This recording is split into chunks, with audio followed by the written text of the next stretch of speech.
Good morning students. Today we will start exercise 5.2 from question number 7. In question number 7 what is given? Where will the hour hand of a clock stop if it starts? Clock आपको पता है कि इस type की होती है clock, इसमें 12, 3, 6, 9 आप ऐसे क्लॉक बना लो। अब आपसे ये पूछ रहा है कि आप कहाँ से स्टार्ट कर रहे हो और ये क्लॉक आपके आर हैंड पे है, इसमें मिनट हैंड का कोई प्रोसेस नहीं है, तो आप आर हैंड पे काम कर रहे हो। वन राइट एंगल में ये कहाँ पहुँचेगी, टू राइट एंगल में कहाँ जाएगी, थ्री स्ट्रेट एंगल में कहाँ जाएंगी। तो आपको पता है कि वन राइट एंगल का मतलब क्या है। वन राइट एंगल का मतलब है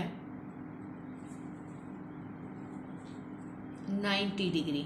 और आपको ये भी पता है अगर मैं 90 डिग्री बना रही हूँ तो उसमें 3 नंबर आते हैं आपके। 3 नंबर्स में आपका एक 90 डिग्री होता है, 6 नंबर में आपके 290 डिग्री होते हैं, 2 राइट एंगल्स होते हैं, और आपके 9 में 3 राइट एंगल्स होते हैं, और 12 में आपके 4 राइट एंगल्स होते हैं। तो ये तो मैंने लास्ट प्रीवियस वीडियो में आपको बता दिया था। अब इस वीडियो में आप देखो, आपको फ्रॉम 6 आपको 6 से स्टार्ट करना है, turn through the one right angle. देखो आपकी आर हैंड 6 पे है, आपको इसको टर्न करना है वन राइट एंगल। अगर आप इसको वन राइट एंगल करोगे, देखो इसमें क्लॉकवाइज एंटी क्लॉकवाइज की डायरेक्शन बताने की नीड नहीं है, आपको पता है कि क्लॉक कौन से क्लॉकवाइज ही चलती है, आपकी क्लॉक की डायरेक्शन यही होती है। तो आप आगे जाओगे, ये 6 है, आपने कितने नंबर कवर करने हैं, 3 नंबर कवर करने हैं, 7 और 8 और 9। तो वन राइट एंगल में आप 6 से कहाँ पे पहुँच जाओगे, 9 पे। तो सिर्फ आपको ये बताना है from 6 and turn through one right angles हम कहाँ पर पहुँचेंगे, वी रीच एट 9 o'clock। तो योर आंसर इज 9 o'clock। तो ये आपका आंसर हो गया, बस इतना सा क्वेश्चन है। नेक्स्ट में कहता है from 8 and turn through 2 right angles. अब अगर आप 2 राइट एंगल्स, तो आपको कितने नंबर लेने हैं, 6 नंबर लेने हैं। तो देखो स्टार्टिंग कहाँ से है, 8 से है, तो ये आपका 7 और 8। आपको यहाँ से स्टार्ट करना है, आपकी आर हैंड यहाँ पे है। अब आपको जाना कितने नंबर है, आपको जाना है 6 नंबर। कितने नंबर, 6 नंबर। तो आप 8 से स्टार्ट करो, काउंटिंग करो, 1 2 3 4 5 6। आपकी आर हैंड घूम के कहाँ पे पहुँच जाएगी, 2 पे पहुँच जाएगी। अगर आपसे 2 राइट एंगल्स बोला है तो आंसर जो होगा आपका क्या होगा, 2 o'clock। तो ये आपका आंसर है। नेक्स्ट पार्ट सी है, आपने कहाँ से स्टार्टिंग की, 10 से, and turn through 3 right angles. अब 3 राइट एंगल्स में आपके नंबर कितने आएंगे, 9 नंबर्स आएंगे। देखो स्टार्टिंग कहाँ से है आपकी, 10 से है, और उसके बाद आपको कितने नंबर काउंट करने हैं, 3 काउंट करने हैं। तो आप अपने 3 काउंट कर लो, ये 10 से मैंने स्टार्ट किया, ये आपका आर हैंड की सुई है। तो देन आर हैंड गई आपके कितने नंबर, 9 नंबर। तो 1 2 3 4 5 6 7 8 9।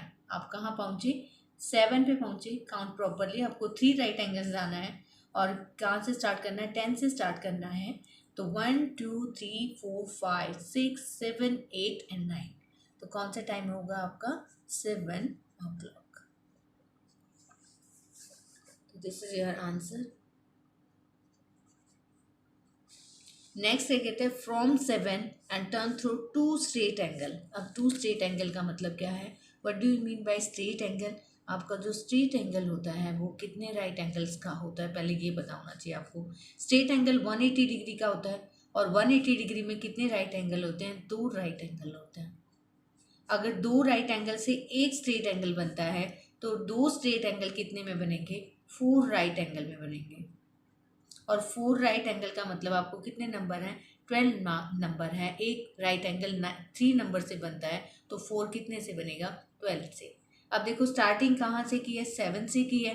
तो आप 7 से शुरू हो गए, आपके आर हैंड कहाँ पे है, 7 पे है, और आपको 12 नंबर काउंट करने हैं।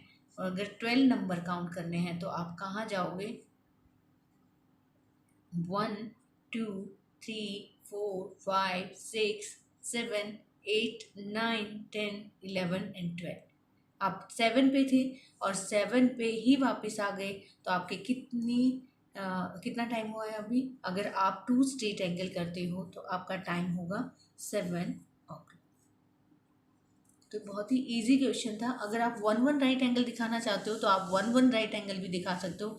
आफ्टर 3 नंबर एक राइट एंगल होता है, तो ये जो होगा आपका फर्स्ट राइट एंगल 1 2 3 1 2 3, ये आपका सेकेंड राइट एंगल, फिर 1 2 3 ये आपका थर्ड राइट एंगल, फिर 1 2 3 fourth right angle. 1 2 3 4 right angles हमने कवर किए हैं 2 स्ट्रेट एंगल में।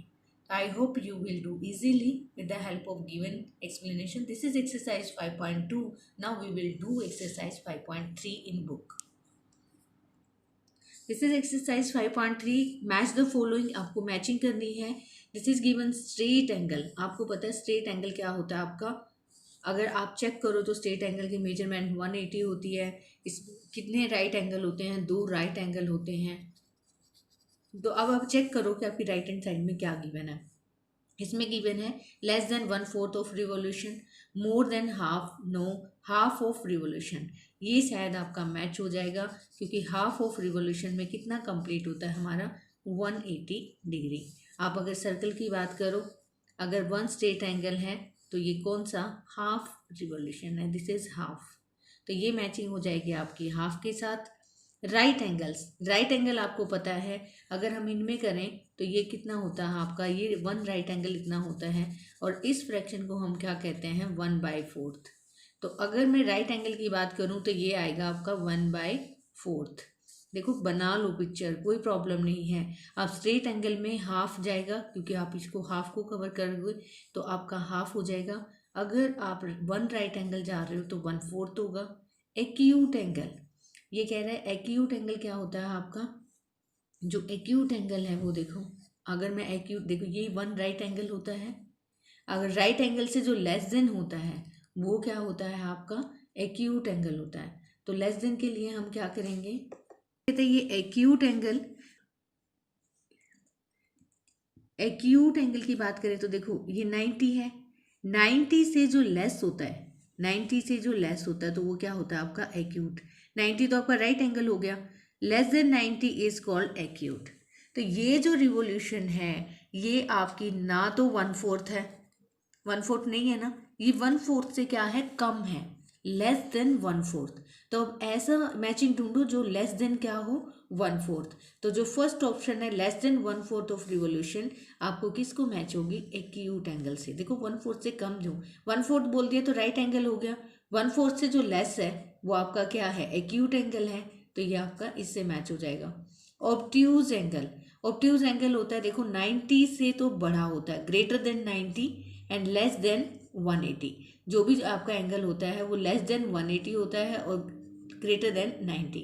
तो 90 से ग्रेटर मतलब इस वाले पोर्शन में, लेस देन 90 मतलब हाफ रिवोल्यूशन से कम, less than 180 means less than 180 means half से कम, और 1/4 से ज़्यादा। तो अब आपको ऐसा चेक करना है between 1/4 and half of revolution.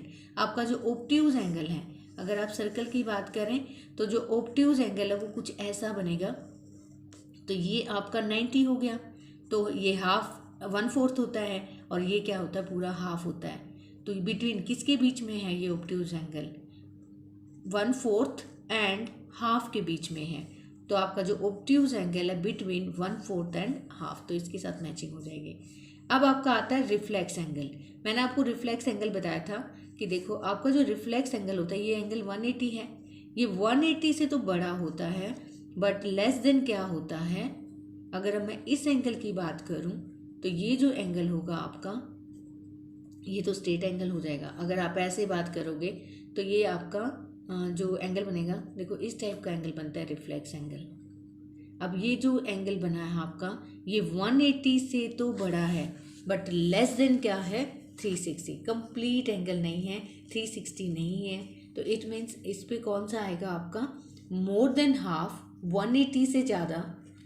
तो 180 से जो भी ज़्यादा होगा वो क्या कहलाएगा? आपका रिफ्लेक्स एंगल होगा। तो मोर than half revolution, that is called reflex angle. Reflex angle की मेजरमेंट होती है 180 से ज़्यादा, जैसे 181 से लेके 359 तक जितने भी एंगल आते हैं वो सारे के सारे किस में आते हैं? रिफ्लेक्स एंगल में आते हैं। तो आप इसको इजीली बना पाओगे with the help of this figure कि हाफ कितना है, 1/4 कितना है, तो आपको मैचिंग करनी है बुक में। And complete each of the following angle आप क्लासीफाई करना है कि ये कौन सा राइट एंगल है, कौन सा स्ट्रेट एंगल है, एक्यूट एंगल है या ऑब्ट्यूज और रिफ्लेक्स। तो अगर आपको पता है, आपने इंट्रोडक्शन प्रॉपरली किया है, तो आप इजीली बता पाओगे कि ये जो एंगल है आपका, ये कौन सा एंगल है, एक्यूट एंगल है। क्योंकि आपका किस लेस देन 90 आपका यहाँ पे बनता, बट ये लेस देन 90 है, तो कौन सा एंगल हो गया आपका, एक्यूट एंगल। अब यहाँ पे 90 बन रहा है, ये 90 से ग्रेटर है, तो ये आपका कौन सा एंगल होगा, ऑब्ट्यूज एंगल। ये गिवन है आपको एग्जैक्टली राइट एंगल, आपका नीचे गिवन है 90 का बना हुआ है, दिस इज राइट एंगल। ये है आपका रिफ्लेक्स एंगल। देखो ये 180 से तो ज़्यादा है और आपका 360 से कम है, this is called reflex angle. ये स्ट्रेट एंगल है, बिल्कुल लाइन के ऊपर है कंप्लीटली, तो ये आपका कौन सा एंगल हो गया, स्ट्रेट एंगल। इसमें आपके दो गिवन है, देखो ये वाले पूछे हुए हैं क्योंकि यहाँ ड्रॉ नहीं किया हुआ है। अगर यहाँ ड्रॉ करता तो ऑब्ट्यूज एंगल होता, ये दोनों आपके कौन से एंगल हैं, एक्यूट एंगल है। अब अगर ये यहाँ ड्रॉ करता तो रिफ्लेक्स होता, यहाँ ड्रॉ करेगा तो ऑब्ट्यूज होगा, बट इसने दो का पूछा हुआ है, ये आपके दोनों के दोनों क्या हैं, एक्यूट एंगल।